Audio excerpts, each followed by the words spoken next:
آدمی تھے نیو کراچی میں, جب میں مسجد میں امامت کیا کرتا تھا, یہ 2004 کی بات ہوگی, 4 یا 5 کی.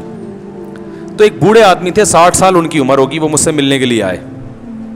اچھا, میں اس وقت اپنی 4 شادیوں پہ کتاب لکھ رہا تھا, اور میں کہہ رہا تھا یہ ایک نکاح کی کثرت کا ایک نقصان یہ ہوا ہے کہ جہیز کی رسم بہت تیزی سے, سپلائی اور ڈیمانڈ ہے نا, سپلائی زیادہ ڈیمانڈ کم, تو عورت کی ویلیو گر گئی. جب ویلیو گر گئی تو انعامی اسکیمیں نکالنی پڑتی ہیں. پھر جیسے پیپسی کی بوتلیں زیادہ ہو جائیں, خریدنے والے کم ہو, تو پیپسی والے کہتے ہیں 4 بوتلوں پہ 1 فری. تو میں کہہ رہا تھا اب عورت کی ڈیمانڈ کم ہو گئی ہے نکاح کے حوالے سے, ویسے تو گرل فرینڈ کے حوالے سے بہت ڈیمانڈ ہے, نکاح میں ڈیمانڈ کم ہو گئی. تو اب لڑکی کا باپ کہتا ہے بھائی بیٹی سے شادی کر لو, double bed free, fridge free, الماری فری, تو یہ انعامی پیکج ہے. تو اس کا حل یہ ہے کہ ڈیمانڈ بڑھا دو سپلائی کے مقابلے میں. ہر آدمی جب زیادہ نکاح کرے گا تو پھر عورتیں کم پڑ جائیں گی. کیا خیال ہے؟ پھر عورت کی ڈیمانڈ کیا ہو جائے؟ گرل فرینڈ کے لیے تو بندوں کو لڑکیاں ملیں گی نہیں, کیونکہ جب ان کو اچھے اچھے میاں مل رہے ہیں تو وہ پاگل ہیں کہ کسی کو بوائے فرینڈ بنائیں. وہ کہیں گے بھائی یہ تو وفا کرے گا, میاں وفا کرتا ہے نا, بوائے فرینڈ تھوڑی وفا کرتا ہے. تو پھر وہ کیا ہو جائیں گی لڑکیاں مارکیٹ سے شارٹ. جب شارٹ ہو جائیں گی تو پھر لوگ پھر لڑکیوں کے ابا کے پاس آئیں گے, بھائی ہم, پھر وہ انعامی اسکیم ہے کہ بھائی میں اتنا مہر دے رہا ہوں اور میں آپ کی بیٹی کو ایک الگ باقاعدہ گھر بنا کے دوں گا, اور میں جو ہے وہ اور میں میڈیکل جو تعلیم ہے نا وہ میں مکمل کروا دوں گا اس کی. 2 سال ہو گئے نا, 2 سال میرے ذمہ, میں ڈاکٹر بنا دوں. پھر یہ ہوگا, آپ اس کو مذاق نہ سمجھیں, حقیقت ہے. صحابہ کے دور میں ایسا ہی ہوا کرتا تھا کہ جی میں کروں گا یہ سارے کام. تو میں کتاب لکھ رہا تھا, کیسا ایک کیا اللہ کی طرف سے ایک ہوا ہے کہ بالکل یہی میں لکھ رہا تھا کہ بوڑھے باپوں پہ جو ہے نا بیٹیاں بوجھ بن گئی ہیں. یہ مضمون میں لکھ رہا تھا کہ اسی دوران عصر کی نماز کا وقت ہوا, اور میری یہ جذبات سے کیفیت تھی کہ میری آنکھوں سے آنسو ٹپک رہے تھے. یعنی یہ جو میں نے کتاب لکھی ہے نا, یہ کوئی عیاشی کی کتاب نہیں ہے, جو حالات میں دیکھ رہا تھا. اور میں جب وہ لکھ رہا تھا تو وہ آنکھوں سے آنسو ٹپک کے نا, وہ جو سیاہی ہے وہ پھیل رہی تھی صفحے پر, مجھے لکھنے میں دشواری ہو رہی تھی, ایسا جذباتی ہوا تھا میں اس وقت. نماز پڑھ کے میں واپس گھر کی طرف آ رہا ہوں تو ایک بوڑھے میاں نے راستے میں روک لیا. ان کو کیا پتا میں اس ٹاپک پہ لکھ رہا ہوں. انہوں نے کہا بیٹے میری 6 بیٹیاں ہیں, میں زندگی میری عذاب میں آ گئی ہے. ایسے بوڑھے آدمی کے زبان بھی ان کی لڑکھڑا رہی تھی, بولا نہیں جا رہا تھا. کہہ رہے ہیں یار رشتے تلاش کرتے کرتے اب ایک رشتہ ملا ہے بڑی بیٹی, دوسری بیٹی کے لیے, بڑی سے جو چھوٹی ہے. تو وہ کہہ رہے ہیں جہیز بھی میں نے انتظام کر لیا, مکان پہ میں نے برائے فروخت کی تختی بھی لگا دی ہے کہ یہ بھی بیچ کے میں جہیز اور جو بھی انتظامات کروں گا. لیکن بارات کا جو کھانا ہے اس میں وہ کم معیار پہ راضی نہیں ہو رہے. بارات میں بھی کھانا کھلا رہا ہوں لیکن معیار اتنا ہے کہ اگر میں نے اس بیٹی پہ یہ خرچ کر دیا تو دوسری بیٹیوں پہ کیا کروں گا میں. اس بیچارے کی جو کنڈیشن تھی نا, خدا کی قسم میرا دل چاہ رہا تھا کہ میں چیخے مار مار کے روؤں, چیخے مار مار کے روؤں کہ یار یہ کیا معاشرے نے بنا دیا بیٹیوں کو. تو مجھے آ گیا غصہ. میں نے کہا کہ آپ کا جو یہ بے شرم داماد ہے یہ نہیں دیکھ رہا آپ کی غربت. تو انہوں نے کہا بیٹا اس کے پاس لڑکیوں کی کمی بولو بھائی نہیں ہے. کہتے ہیں میں نے بڑی بیٹی کے معاملے میں یہ کیا تھا, جہیز بھی سب کچھ, بارات میں کھانا تھوڑا سا کم, یعنی ایک سنگل ڈش سے بریانی ہو جائے گی بھائی, کیوں میری جیب اجازت نہیں دے رہی تھی. تو رشتہ ٹوٹ گیا تھا اس بیس پہ. لڑکے والوں نے کہا تھا کہ ہم جب آئیں گے اور 1 ڈش ہوگی تو میرے دوستوں میں میرا معیار گر جائے گا, لوگ کہیں گے کہ میں کسی غریبوں سے شادی کر لی ہے. سمجھ میں آ رہی ہے بات؟ کہہ رہی ہے مصیبت سے ایک رشتہ ملا ہے, اب یہ بھی انکار کر دے گا, یہ بھی کیا کر دیں گے, انکار کر دیں گے.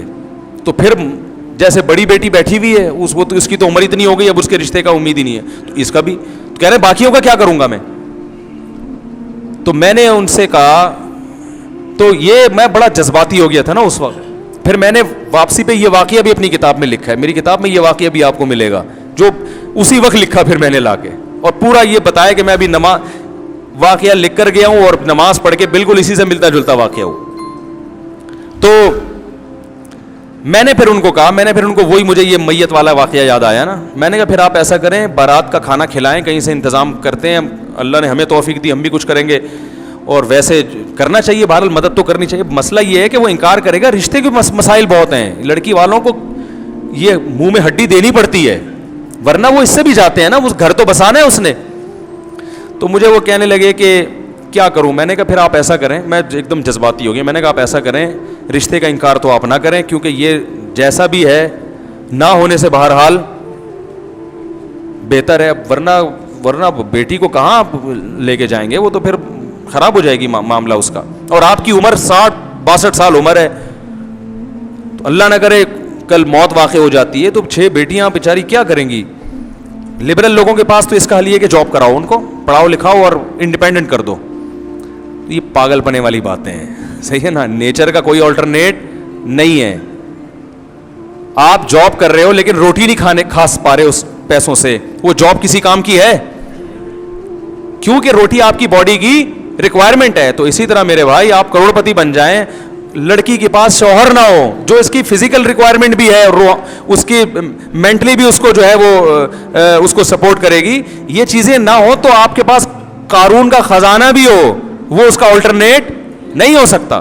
یہ بالکل ایسا ہی ہے جیسے آپ کے جاب کرو, پیسہ کماؤ, مگر روٹی نہ کھاؤ. وہ کہے گا پھر کس کام کی جاب جب مجھے میری بیسک ضرورتیں پوری کرنے کا موقع نہیں مل رہا, اس سے وہ میری پوری نہیں ہونی, تو میں نے اس جاب کا کرنا کیا ہے. میرے پاس کتنی خواتین ملاقات کے لیے آتی ہیں, ٹھیک ٹھاک پیسہ کما رہی ہیں, شادی نہ ہونے کی وجہ سے ڈپریشن میں چلی گئی. پیسہ بہت ہے, جاب کر رہی ہیں, وہ بھی انڈیپینڈنٹ ہیں. اور ایسی درجنوں خواتین ہیں جو جاب بالکل بھی نہیں کر رہی ہیں, ایک ڈھنگ کا میاں مل گیا, بہت ہنسی خوشی زندگی گزار رہی, آتا کخ بھی نہیں, نہ ایجوکیشن ہے ان کے پاس, نہ پیسہ ہے ان کے پاس, میاں اچھا مل گیا ان کو, اولاد ہو گئی, بہت عیاشی میں زندگی گزر رہی ہے ان کی. تو اس سے وہ لڑکی اچھی ہے کہ نہیں ہے کہ جو کچھ بھی نہیں آتا تھا اس کو میاں اچھا مل گیا. تو اس لیے عورت کی پہلی ضرورت ہے اس کے لیے اچھے میوں کا انتظام کرو, صحیح ہے نا, باقی چیزیں بعد میں ہیں. تو خیر جلدی سے بات مکمل کر کے بیان ختم کرتا ہوں. تو میں نے پھر بوڑھے بزرگ سے کہا, میں نے کہا دیکھیں آپ ایسا کریں, پھر مجھے یہ میت والا واقعہ یاد آ گیا. میں نے کہا آپ انتظام کریں, آپ ایک بہترین سا جتنی ڈشیں وہ کہہ رہے کم وقت منوس معذرت اتنی ڈشیں آپ بنوائیں, اور آپ یہ کریں کہ اول تو بارات اسلام میں ہے ہی نہیں نا, بارات کا کھانا ہی نہیں ہے. نبی صلی اللہ علیہ وسلم نے تو 4 بیٹیوں کی شادی کی, ایک کھجور کا دانہ بھی کسی کو نہیں کھلایا. اپنی جتنی شادیاں کی ہیں ولیمہ کیا ہے. تو اسلام میں شادی کا کھانا بھی کون کرتا ہے؟ لڑکا کرتا ہے, مرد کے ذمہ ہے, ولیمہ ہے. بارات کا لفظ ہی نہیں ہے اسلام میں, بلکہ نکاح کی محفل میں چند لوگ آ جائیں اور وہ نکاح کے بعد وہیں سے پتلی گلی سے نکل جائیں, اگلے دن سارے لڑکے کے گھر پہنچ جائیں, وہاں بارات لے کے جائیں, پوری 4 W11 لے کے جائیں آپ وہاں پہ. مرد کا ہے خرچہ, بیٹی پر خرچہ نہیں ہے نا, باپ پہ خرچہ ہے. لیکن اب وہ نہیں کرتے تو رشتہ ٹوٹتا. پھر کہتے ہیں اگر اسی طرح چلی گئی تو ساری زندگی تانے دے کے مار دیں گے, تیرے باپ نے کھلایا کیا ہمیں. وہ پھر سسرال میں بچی پہ ظلم ہوتا ہے. تو میں نے کہا پھر آپ ایسا کریں, آپ تمبو شمبو کا انتظام کریں اور پھر وہاں بہترین کھانا وانا پکوائیں, قرضے لے کے مکان بیچ کے, اور جب کھانا شروع ہونے والا ہو, صحیح ہے نا, جیسے ہی لوگوں کے منہ میں نوالا, اور آپ کے جو ہونے والا داماد ہے اس کے منہ میں جیسے ہی وہ لقمہ جانے لگے, آپ ایک دم کیا کریں, اسٹاپ, لوگوں تھوڑی دیر کے لیے رک جاؤ. لوگ بولیں گے کیا ہو گیا بھائی, مسئلہ کیا ہے, کوئی کھانے میں خدا نخواستہ زہر ملا دیا ہے, کیا ہو گیا ہے. تو آپ بتائیں بھائی مسئلہ یہ ہے کہ ہمارے نبی سے زیادہ سخی دنیا میں کوئی نہیں ہو سکتا. انہوں نے تو 4 بیٹیوں کی شادی کی, ایک کھجور کا دانہ بھی نہیں کھلایا. یہ تو ہندوؤں سے بارات کی رسم آئی ہے, ہم تو مسلمان ہیں. اب بتاؤ جس آدمی کے 6 بیٹیاں ہوں, وہ ایک بیٹی پہ 2.5-3 لاکھ کے کھانے کھلا کے تو پوری پراپرٹی تو گئی, اور ایک دن میں اڑا دی اس نے. مہمان آئے, بوٹیاں کھا کے چلے گئے, 1 ہفتے بعد ان کو یاد بھی نہیں رہتا کہ دعوت میں کس نے کیا کھلایا تھا. تو یہ جو بیڑا غرق کیا جا رہا ہے بوڑھے باپوں کا, بیٹیوں کے بے شرم داماد جو بیڑا غرق کر رہے ہیں, کیا یہ سمجھ میں آنے والی بات ہے؟ تو سب میں نے کہا جیسے ابراہیم علیہ السلام نے کہا تھا نا, انہوں نے پوچھا تھا کہ یہ ہمارے بتوں کا حشر نشر کس نے کیا, تو ابراہیم علیہ السلام نے فوراً کہہ دیا یہ بڑے والے نے کیا ہے. تو فوراً ان کے ایک دم ان کی جو کیفیت ہوئی, انہوں نے کہا یار ہم تو بڑی بیوقوف ہیں کہ ایسے کی عبادت کر رہے ہیں جو یہ بتا ہی نہیں سکتا کہ ہمیں مارا کس نے. ابراہیم علیہ السلام نے کہا ان سے پوچھ لو کس نے مارا ہے. تو ان کے دل میں آیا اف لکم, یعنی ان کے دل میں فوراً کیا آیا کہ قرآن کہتا ہے ان کے دل میں فوراً احساس ندامت ہوا کہ یار یہ تو یعنی ہم ایسوں کی عبادت کر رہے ہیں جو اپنے قاتل کا پتہ نہیں بتا سکتے کہ ہمیں کس نے مارا, کس نے ہمارے ساتھ یہ ظلم کیا. جو یہ نہیں کر سکتا ہماری مدد کہاں سے کرے گا. تو میں نے کہا جب آپ ان کو بولیں گے کہ بھائی یہ جو میں نے سارا انتظام کیا ہے قرضے لے کے کیا ہے, اور کل تمہارے بھی بیٹیاں ہوں گی, اور یہ اگر بچیوں کے باپوں پہ یہ تم ظلم کرو گے تو بتاؤ کیا یہ ظلم کی شریعت اجازت دیتی ہے؟ جس رسول کا تم کلمہ پڑھتے ہو انہوں نے اجازت دی ہے, یا یہ کوئی عقل میں آتا ہے؟ یہ غیرت کے خلاف ہے یا نہیں ہے؟ تو میں نے کہا ایک دم سب کے منہ سے نکلے گا یقیناً. پھر وہ چلے پھر بسم اللہ کریں کھائیں. انہوں نے کہا بیٹا یار کیسے مشورے دے رہے ہو. میں نے کہا اچھا چلو اتنی ہمت نہیں ہے تو ایک بورڈ لگا دیں, بارات کا کھانا جب کھلائیں نا تو ایک کیا لگا دیں, ایک بورڈ, اس پہ لکھ دیں کہ یہ کھانا اسلام میں نہیں ہے. علماء سے ہم نے سنا یہ غلط ہے اور یہ بچیوں کے باپوں پہ بوجھ ہے, تو میں تو مجبوری میں کھلا رہا ہوں اپنی بچی کے تحفظ کے لیے, مجبور ہوں کہ سسرال میں اس پہ ظلم نہ ہو, ورنہ یہ اسلام میں پسندیدہ نہیں ہے. اتنا بورڈ لگا دیں, کچھ تو تھوڑی سی تو شرم آئے گی کم وقت کو کھاتے ہوئے. ارے اتنے لاکھوں روپے خرچ کر رہے ہو تو اس کا اتنا معاوضہ تو لو کہ اس کو شرم تو آئے نا. تو انہوں نے یہ مجھ سے وعدہ کیا کہ میں کچھ تھوڑا بہت, زیادہ تو کہہ رہے گاڑا نہیں کہ پھڈا نہ ہو جائے, تھوڑا سا لکھ کے انشاءاللہ لگاؤں گا. لیکن میں نے ایک دفعہ بیان میں پھڈا کروایا ہے. ایک دفعہ کہیں ہم بیٹھے ہوئے تھے, میں نے نکاح پڑھانا تو میں نے اسی وقت جہیز کے خلاف بیان شروع کر دیا, اور وہ دبا کے جہیز لے رہے تھے لڑکے والے. نکاح مجھ سے پڑھوانا تھا, ہم نے جہیز کے خلاف بول دیا. وہ لڑکے والے ایک ایک کر کے کھڑے ہو رہے ہیں, آپ کو ہم نے نکاح پڑھانے کے لیے بلایا ہے, تقریریں کرنے کے لیے نہیں بلایا. تو میں نے کہا یہ ان سے پوچھ لو, انہوں نے مجھے خود کہا تھا کہ تقریر بھی کرنی ہے. انہوں نے خود بولا. تو انہوں نے کہا پھر یہ کیسی باتیں کر رہے ہیں, آپ اپنا نکاح کے فضائل بیان کریں. میں نے کہا فضائل کی آپ کو ضرورت نہیں ہے, وہ پتہ ہے تبھی تو نکاح کیا نا. اس طرح کی مجھے پوری ورڈنگ تو یاد نہیں ہے اپنی. تو میں نے کہا بس تمہیں مولوی اتنا اچھا لگتا ہے کہ جو جنازہ پڑھائے ہیں, بچے کے کان میں اذان دے اور دم درود کر لے, گھٹنے میں درد ہے, میری کھوپڑی میں درد ہو رہا ہے, میری ناک میں درد ہو رہا ہے, تھوڑا سا فاتحہ پڑھ کے پھونک لگا دے, اور تھوڑا سا جو ہے وہ تعویذ شاویز کا کچھ لکھ کے دے دے, گنجے کے سر پہ ہاتھ پھیر دے کہ شاید اللہ بال نکال دے اس کے, ہے بھائی. باقی تمہیں تو بھائی یہ چیز تمہیں قیامت, یہ اسلام تمہیں قیامت میں اللہ کے عذاب سے نہیں بچائے گا. سمجھ رہے ہو نا. تو اللہ تعالیٰ ہدایت. آپ بھی جب بارات کا بچیوں کی بارات میں مجبوری میں کھانا کھلائے کریں نا, تو ایک دفعہ میرے اس بیان کی ریکارڈنگ کم از کم سے چلا دیں. یہ والا واقعہ کھاتے ہوئے ہیں, جب وہ کھا رہے ہو نا تو کہیں یہ غیرت کے خلاف ہے بارات کی بوٹیاں.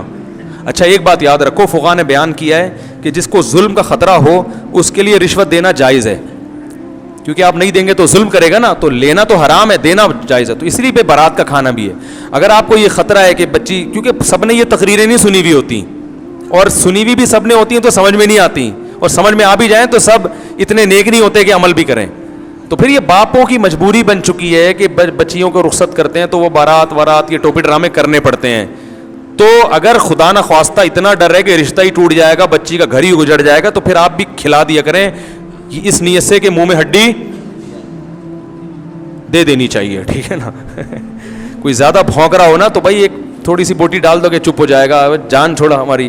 تو اس نیت سے کہ ہڈی. اور پھر لڑکی کے قریبی رشتہ دار جن کے نہ جانے سے بھی فساد کا خطرہ ہے, وہ پھر بارات میں جا بھی سکتے ہیں. بھائی لڑکی کے اب بارات کا بائیکاٹ کر کے, بھائی بارات کا بائیکاٹ کر کے بیٹھ گیا, بہن کی شادی ہے وہ بھائی نہیں جا رہا, تو پھر لڑکے والے بعض دفعہ ان کو یہ تھوڑی سمجھ میں آتا ہے کہ وہ کہتے ہیں شاید ان کے تعلقات ٹھیک نہیں ہیں, اس کا پھر. تو ایسے موقع پر ہم لڑکی کے بھائیوں کو بھی گنجائش دیں, تمہاری بہن کی شادی ہے, تم تو مجبوراً جاؤ یار, مجبوری ہے نا. وہ پھر بڑا برا اثر پڑتا ہے سامنے والوں پر.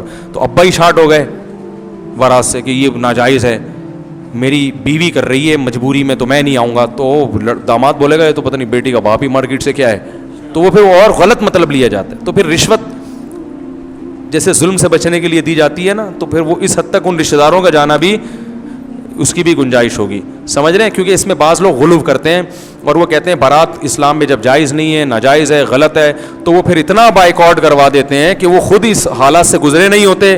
نتیجہ یہ نکلتا ہے کہ پھر وہ بچیوں کی وہ طلاقیں ہو جاتی ہیں اور وہ رشتے ٹوٹ جاتے ہیں. پھر وہ جو ایک مصیبت سے گزرتی ہیں ان پھر دین سے دور ہو جاتی ہیں وہ. تو اس لیے بیلنس, ہر رسم کا بائیکاٹ بھی اتنا کرو جتنا تپڑ ہے, ٹھیک ہے نا. بسوں کے پیچھے لکھا ہوتا ہے نا تپڑ ہے تو پاس کرو ورنہ برداشت کرو. بعض دفعہ ہم جا رہے ہوتے ہیں گاڑی میں, پیچھے آگے ٹرک ہوتا ہے, وہ سالہ نہ ادھر جا رہا ہے نہ ادھر جا رہا ہے, تو وہ اتنی مصیبت ہوتی ہے کہ اس کو ہم وہ اوورٹیک بھی نہیں کر سکتے. تو اس کے پیچھے جب یہ پڑھتے ہیں نا تب پڑھے تو پاس کر, ورنہ تیرے پاس برداشت کے علاوہ کوئی آپشن نہیں ہے. تو بڑی تسلی ہو جاتی ہے, بھائی ہم کیا کر سکتے ہیں, ہم نیچے سے تو نکل نہیں سکتے اس کے, تو ہم آرام سے جا رہے ہوتے. تو یہ ہر ٹرک کے پیچھے لکھنا چاہیے. اس سے پیچھے والے کو کیا ہوتی ہے, تسلی ہوتی ہے, بھائی اس کو پاس نہیں کر سکتے. اب وہ جتنی اسپیڈ سے یہ جائے گا, اب آپ بھی اتنی اسپیڈ سے ہی سفر کرو. کہیں ڈبل روڈ ہو گیا تو نکال لینا, ورنہ ایسے ہی پشاور تک آپ کو اب ایسے ہی سفر کرنا ہے. ٹھیک ہے, تو اپنی استطاعت کے مطابق ان رسومات کے خلاف جہاد کریں. زیادہ اتنا فنٹر نہ بنے کہ, لیکن جو لڑکے ہیں نا نوجوان, وہ یہ بائیکاٹ کر سکتا ہے. بولے بھائی میں اپنی شادی میں بارات, بولو بھائی نہیں رکھوں گا, وہ یہ بائیکاٹ کرے. لیکن اس کی لڑکی والے اگر کر رہے ہیں تو دولہا ہے تو پھر چلا جائے. وہ کہے میں بارات میں نہیں آؤں. تیری بارات ہو رہی ہے, تو ہی نہیں آئے گا. میں اس لیے کہہ رہا ہوں کہ وہ جون پور کے قاضی نہ بن جائیں, کہیں مسالہ زیادہ لگ جاتا ہے نا. بعض دفعہ میرا بیان سن کے دولہا کہہ رہا ہے میں بارات میں نہیں جاؤں گا. میں کہتا ہوں کہ بھائی ان کو اس پر تو فورس کرو کہ بارات ہوگی نہیں, لیکن اگر وہ پھر بھی کر رہے ہیں تو پھر نہیں مان رہے تو پھر جانا تو پڑے گا نا. آپ کی شادی آپ ہی اسٹارٹ ہو بھائی, تو وہ پھر مجبوری ہے. تو وہ اس لیے کوئی بھی عمل کرنے سے پہلے نا علماء سے پوچھ لیا کریں کہ اس پر مسئلہ تو یہی ہے لیکن اس پر عمل کیسے کرنا ہے. اللہ تعالیٰ سمجھنے